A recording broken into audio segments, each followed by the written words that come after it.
दिनों के भीतर 3 लोगों की मौत हो चुकी है और 6 ग्रामीण गंभीर रूप से घायल हो चुके हैं। 9 सितंबर की रात परगपुरवा गांव में आदमखोर ने एक मासूम बच्ची को मार डाला तो इसके अगले ही दिन एक अधेड़ महिला पर हमला किया जो गंभीर हालत में अस्पताल में भर्ती है।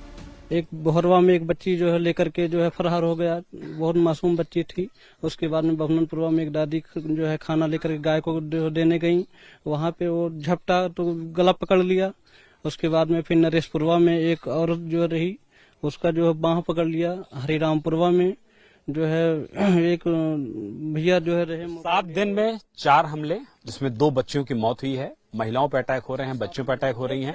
और जिस तरीके से आप ये पूरे खेत के इलाके देख रहे हैं, दरअसल तराई बेल्ट भी है, गन्ने के बड़े खेत भी हैं। और जिस समय यहाँ पर बाढ़ आती है बहराइच के इन इलाकों में, भेड़िया के बारे में कहा जाता है कि वो चूंकि मांद में रहता है, झुंड में रहता है, और जब उसकी मांद को पानी ओवरफ्लो करता है, मांदों में पानी घुस जाता है, तो भेड़िया अपने परिवार के साथ, अपने पूरे लोगों के साथ बाहर निकलता है। और उसके बाद जो महिलाएं, जो बच्चियां उसको मिलती हैं, वो इसी तरीके से फिलहाल उनको निशाना बनाता है। 13 सितंबर की रात बहोरवा गांव का दिल दहला देने वाला मंजर सामने आया। एक मां अपनी बच्ची को गोद में लेकर सो रही थी, तभी भेड़िया घर में घुसा और मासूम को गोद से छीन कर ले गया। मां की चीखें सुनकर ग्रामीण दौड़े, लेकिन तब तक भेड़िया अंधेरे में गुम हो चुका था। अगले दिन खेत से बच्ची का शव बरामद हुआ।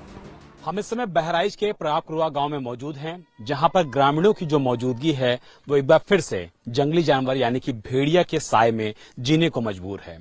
पूरे गांव की अगर बात कर लिया जाए तो ये पूरा इलाका है। आप देखिए कि छोटी बच्ची, 4 साल की मासूम बच्ची अपनी मां के साथ बैठी हुई थी घर के बाहर। हम उस समय घर के ठीक बाहर ही मौजूद हैं और एकाएक यहाँ पर भेड़िया आता है, बच्ची को उठाता है और उसके बाद मां देख लेती हैं, चाचा देख लेते हैं।